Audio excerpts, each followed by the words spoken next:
All right. Anything else? Next, we received a complaint from Melissa Gregoire for a subject property located at the end of Mattapoisett Neck Road prior to the entrance to Antassawamak. We've had two recent RDA filings down in this vicinity. One was for the Mattapoisett Land Trust, which was for the construction of a memorial bench for a resident that had passed away. And then there was an additional RDA filing for the clearing of some upland areas on an individual's property to allow for beach access and a removable temporary fire pit, if I recall correctly.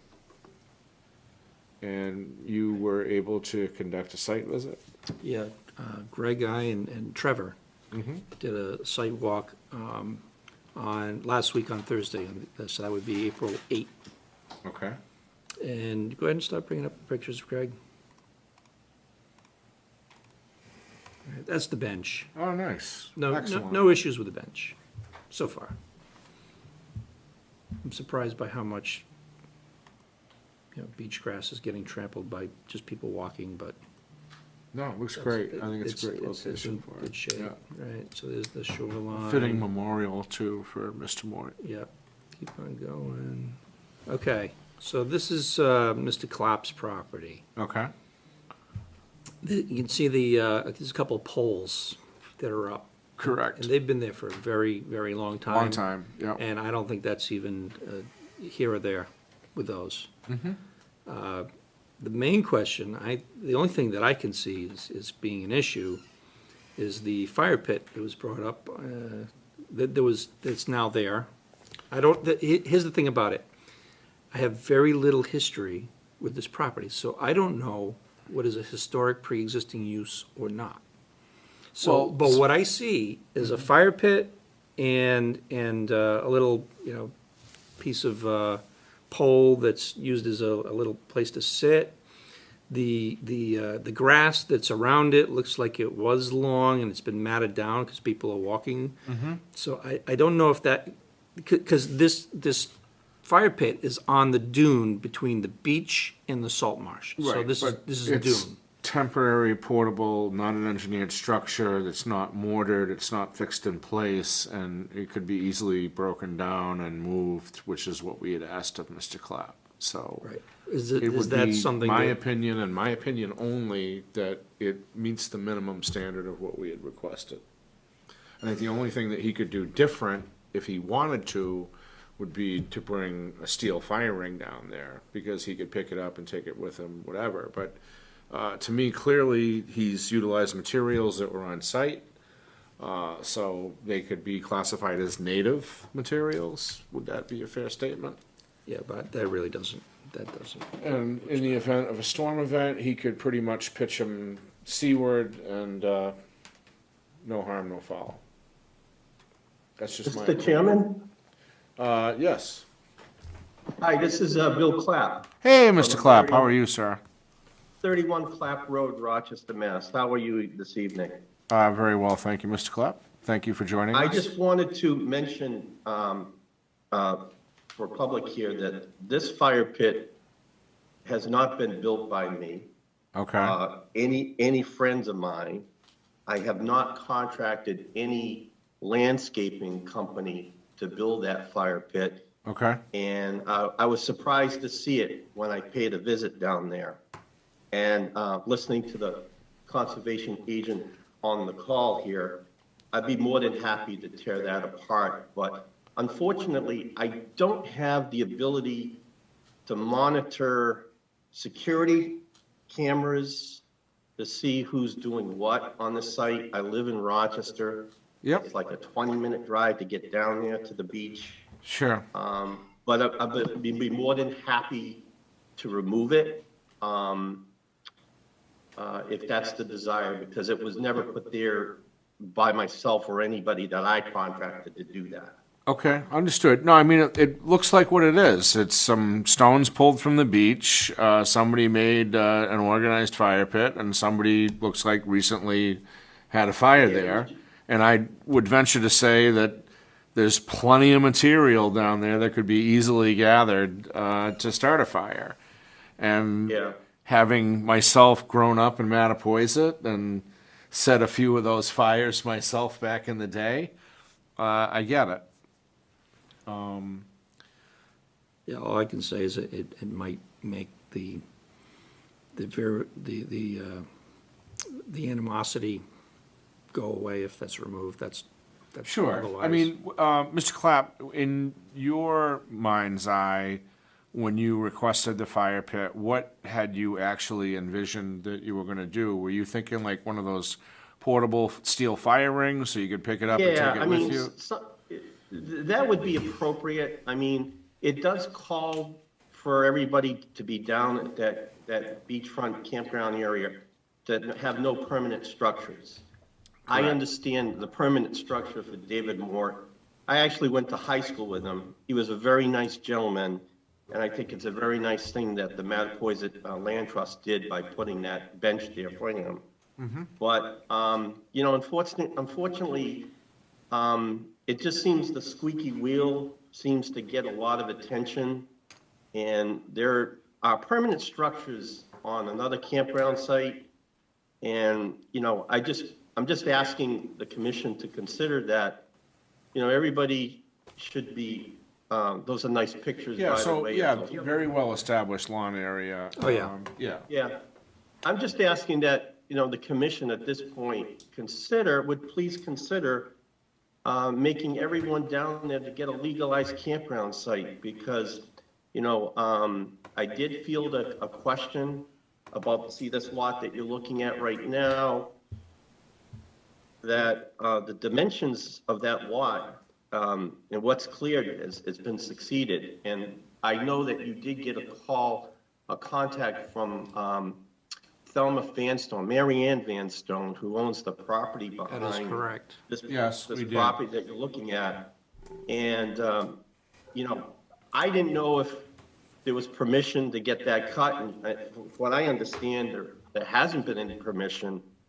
And No, I just, so, I what just think- I'm happened, just as you looking- recall, Mr. Clapp, when you first, we first met, I want to say it's well over 2 years ago now, for, was when we first became aware as a commission of the properties down there, and that there were no filings to permit any of what was there. Now, granted, some of them may have predated the Wetlands Protection Act and been in continuous use since.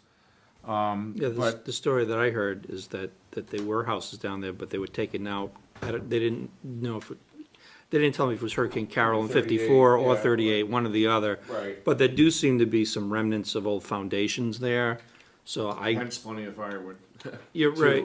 I know there's a couple sheds. and- Right, but it does look pretty clear to me that the lawn associated with the Gregoire property has encroached onto the Vanstone property, which is what Mrs. Vanstone was complaining about.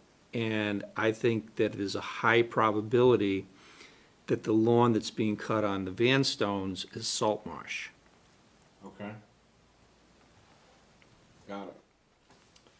So I think it would be appropriate for us to find out from the assessor's office who owns what parcel, and to send a letter on commission letterhead to each of the property owners and ask them to, at a minimum, submit a filing for maintenance and perpetuity of existing site conditions as they are today. Well, If that's the way that, if you're, the first thing you have to do, Mr. Chairman, is figure out for how long the Vanstone property has been maintained like that, okay. okay? Salt marsh protections go back into the, Can't we, didn't, you can Didn't we mow, have a similar situation to this that you were involved in on the opposite side of the table once? Where the estuary project from the Buzzards Bay Coalition submitted a series of satellite photos that showed correct. change over time. Are we Correct. not able to get the same data to be able to look at it? Apples and oranges, because All right. this is, on that project, it was BVW. Okay, BVW protections really go back to 1983. okay, The serious, like modern day protections. So if you haven't been actively maintaining a BVW's lawn or agricultural field or whatever since 1983, yeah, then you're in violation of filling or altering a BVW. Salt marsh goes back even further, right? That goes back to the promulgation of the Wetlands Protection Act in 1972. oh, So now here's the problem, is that it's not easy to get aerial photos that go back that far. sure, So you can easily go back to the 1990s, okay, all right? And if it's not lawn then it probably Wasn't. wasn't, sure. which means that they would have to, Have been and it's an altered easy since, fix, because right. it doesn't look like there was any fill. Mm-hmm. They just have to stop Stop cutting. cutting and remove some kayaks, Okay, yeah. got it. And if you can see on this picture, these property lines are obviously approximate, but the boats that are stored on the Gregoire's property are on the I property thought line. we had looked into appropriating some money to look into them permits and stuff. Oh, we did, down there. actually. So I would offer to let you know that I did speak with Mr. Lorenco, and that he did agree to approve 10 hours of time Okay. in order for you to create an action plan to facilitate compliance. Okay. Which Okay? means we wanna get everybody in compliance with permits and everything down there, since certain people wanna Right. keep opening up. Well, there's already an RDA for the Clap property. There's already an RDA, a determination for the Clap property. Okay. That was done, what, last year, right around the time that we Yeah, started. because Yeah, we that was one of kind the of had first. let everybody know, like, hey, we'd like you to be in compliance. Right. And Mr. Clapp, to his credit, is the only property owner so far that did come in with a filing. The first one didn't go favorably the way that he had hoped, Right. but he did come back with an RDA that was in keeping with the tenets of the Wetlands Protection Act, and he did receive permission to do what he, I guess hasn't done yet, but would like to do. Right, so he does have a form of permission to do Right. it. He does have permission. Yeah, Limited we work gave him permission, activities. there was like a 6-foot wide area, we gave him permission to keep cutting that one area. Right, which was the pictures we just saw, okay? Mr. Clapp, are you still on? I am, sir. Yeah, this is David Lawrence. In regards to the fire pit, in my opinion, I'm only one person. You can leave that fire pit. You didn't build it. It was done by somebody that was probably just down there for the weekend partying, and I'm only one member, but that would, Yeah, it's up to you, Bill. If you want to leave that, use it, make it a little bit better, whatever. As long as you're not using mortar, and you're not hiring an engineer, driving rebar or anything like that, you're fine. Alternately, if you'd like to, get rid of the rocks and use a steel ring that you bring back and forth with you, that's fine too. Either one of those That would be appropriate. That would probably help maintain what I call domestic tranquility, Okay. more than the. We like domestic You tranquility. do at home and at work. Yes. That would probably help that issue. But like you just said, Yeah. Okay. All right. So. I just want to go on the record to say that I'm happy to do anything that the Mattapoisett ConCom would like me to do. It's always been that way, and it'll always be that way. Sure. No, Bill, you're in compliance and you're good. So all good there. We'll seek to address the rest of the property owners in the area as appropriate, as determined by investigation. Understood. All right, thanks for joining us tonight, Bill. Really appreciate it. Okay, Thank you, Mr. Chairman. you're welcome.